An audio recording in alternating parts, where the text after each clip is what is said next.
Hormuz को लेकर America Iran में तनाजा बढ़ गया है। ओमान भी हॉर्मुज की डिप्लोमेसी में तीसरा फरीक। ट्रंप ने ओमान को दी सख्त फौजी कार्रवाई की धमकी। डोनाल्ड ट्रंप की ओमान को बमबारी की धमकी। ईरान से बातचीत में दखल पर भड़के अमेरिकी सदर।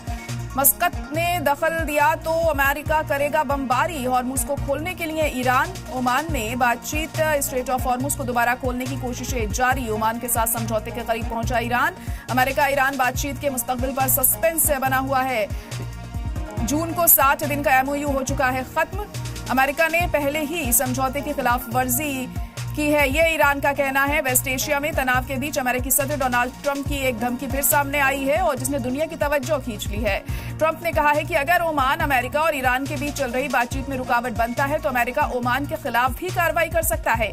और दिलचस्प बात यह है कि ओमान खुद ईरान के साथ स्ट्रेट ऑफ हॉर्मुज को दोबारा खोलने के लिए बातचीत कर रहा है, जबकि अमेरिका भी इसी मकसद से ईरान पर दबाव बना रहा है।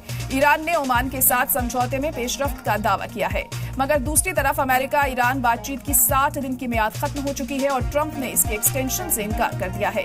ऐसे में एक तरफ डिप्लोमेसी की कोशिशें जारी हैं तो दूसरी तरफ धमकियों ने हालात को और पेचीदा बना दिया है। We're in there for one reason. Iran cannot have a nuclear weapon. And right now, them building one after what we did previously with the B-2 bombers, going to be a long time behalf. But Iran cannot have, it's very simple, they can't have a nuclear weapon. तो Hormuz को लेकर जो बवाल है वो थमने का नाम नहीं ले रहा है। अब डोनाल्ड ट्रंप ने ये कह दिया है कि ओमान और ईरान की जो बातचीत है वो ईरान और अमेरिका की बातचीत में दखल डाल सकती है और अब उन्होंने धमकाया है ओमान को कि अगर इसी तरीके से आप दखल देते रहे तो आप पर भी कार्रवाई हो सकती है। इसी पर हम चर्चा करेंगे। खास मेहमान हमारे साथ जुड़ चुके हैं। डॉक्टर मोहम्मद अजमल साहब हमारे साथ जुड़ गए हैं जो कि मिडिल ईस्ट एक्सपर्ट हैं। कैप्टन अनिल गौर जी जुड़ गए हैं जो कि डिफेंस एक्सपर्ट हैं। लेफ्टिनेंट कर्नल हिमांशी जी भी हमारे साथ इस वक्त जुड़ गए हैं जो कि फॉरेन एक्सपर्ट हैं। आप तीनों का बहुत इस्तकबाल है सलाम टीवी में।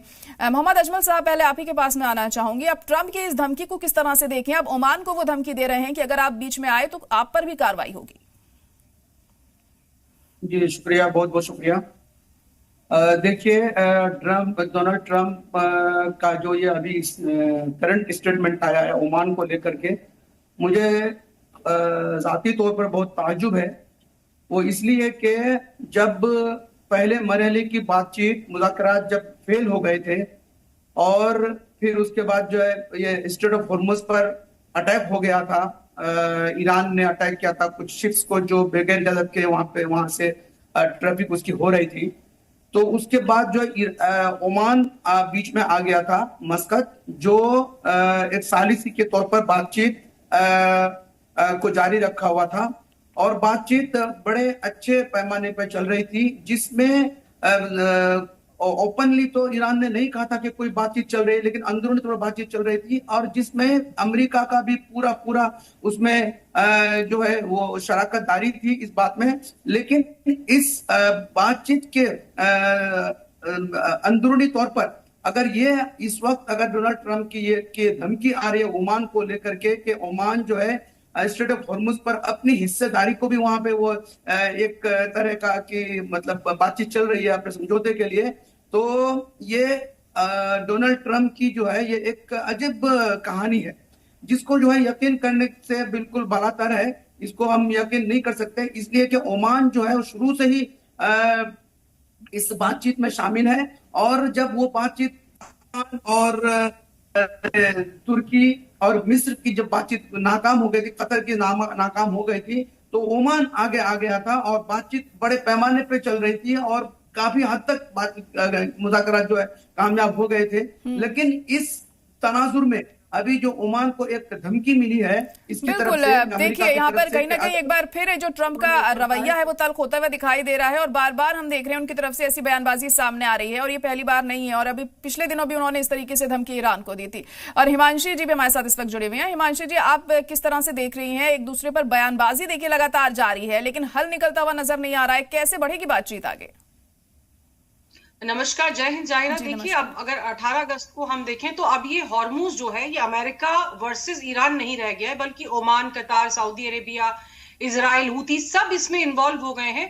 और 60 दिन की जो समय सीमा थी जो 17 अगस्त को खत्म हो गई है, उसके बाद हमें लगा है कि इनकी जो भाषा है और इनका जो मिलिट्री पोस्चरिंग है वो और ज्यादा एग्रेसिव हुआ है।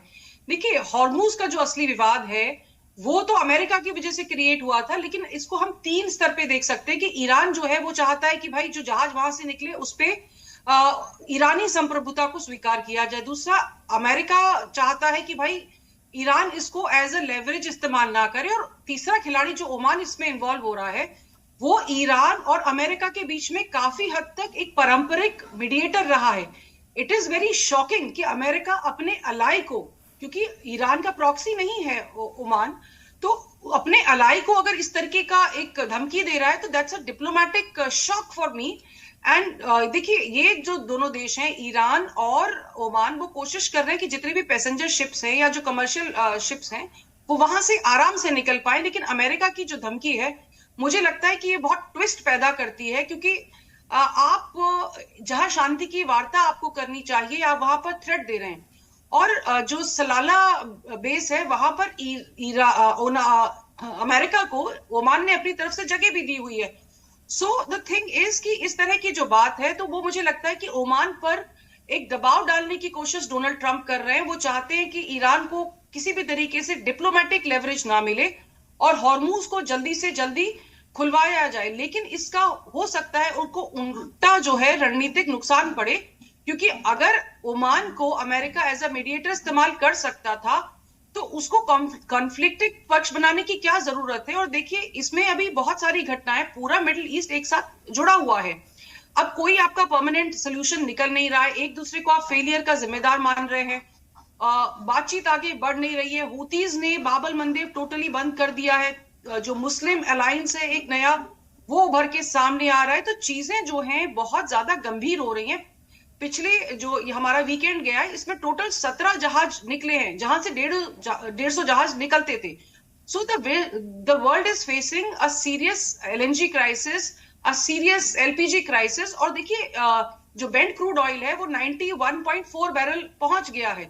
तो मुझे लगता है कि जो ये चीजें हैं, इसके अलावा इजराइल ने जिस तरीके से अपने आप को इसमें एंटेंगल करने की कोशिश की है, गैजा पे जो डेडलॉक है वो बना हुआ है। तो मुझे लगता है चीजें खराब हो रही हैं और बहुत जल्दी हमको फिर से ये लोग लड़ते हुए दिखेंगे, क्योंकि मुझे शांति की संभावना बिल्कुल नहीं दिखाई पड़ रही है। जी जाहिरा जी, बिल्कुल कोई भी समझौता करने के लिए तैयार नहीं है, क्योंकि बार बार हम यही हल निकलता हुआ देखते हैं कि जब तक बातचीत की टेबल पर दोनों मुल्क नहीं आएंगे तो इसका कोई हल नहीं निकलेगा। लेकिन ऐसा मुमकिन हो नहीं पा रहा है। अनिल गौर जी, इससे पहले कोशिश तमाम की गई लेकिन कोई फायदा नहीं हुआ है और अब जो हालात हैं दिन ब दिन और ही बिगड़ते जा रहे हैं। जी अनिल गौर जी। बिगड़ते जा रहे हैं, वो कोई दो राय नहीं है इसमें। बेसिकली सबसे बड़ी प्रॉब्लम जो है वो यही एक ही है, एक कि हॉर्मोज जो है क्या वो एक कंट्री के रहमो कर्मों पे रहेगा कि वहां पे वो टोल लगा देगा और उसको कहेगा जी मैं तो टोल लगा के चलाऊंगा। ये तो वही बात हो जाएगी कल को जो है हम मलाक्का स्टेट में जो है हिंदुस्तान वहां पे अपना करेगा, नहीं जी जो शिप यहाँ से जाएगा हम उसके ऊपर टोल लगाएंगे, अपना बेस वहां खड़ा करके कोई बात नहीं हम मिलिट्री एक्शन ले लेंगे उससे, या सिंगापुर वहां कर लेगा। तो ये जो नेविगेशन ऑफ द सीज का जो चार्टर है ये तो सारा सरासर उसके खिलाफ है। एक दूसरा, देखिए मैं बार बार एक चीज कहता हूं, जो देश जो है टेररिस्ट ऑर्गेनाइजेशन को सपोर्ट करता है वो ऐसी बातें करता हुआ अच्छा वो दिखता नहीं है कि वो बड़ा एक हाई मॉरल ग्राउंड ले रहे, नहीं जी मैं तो ये है मैं तो ये मेरा इतना नुकसान हुआ है, मेरा ये हुआ, वो किसके लिए हुआ है? ये तो आपने अपने ऊपर अपने लिए चीज लाई ना। आप ना अगर हूती को सपोर्ट करते, ना हिजबुल्ला को करते, ना वो आप उसमें जो है गाजा में हमास को सपोर्ट करते तो ये तो कुछ नहीं होना था। पर आपने कहा नहीं, आप इतनी देर से वहीं लगे रहे उनको। अब तो दुनिया ने देख लिया कि जो हमास के पास जितना वहां पे एड आया है वो कहाँ लगा है, वो टनल्स में लगा है, वो लोगों के लिए नहीं लगा।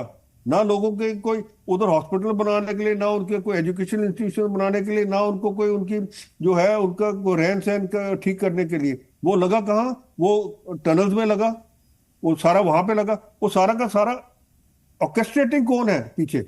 वो ईरान है।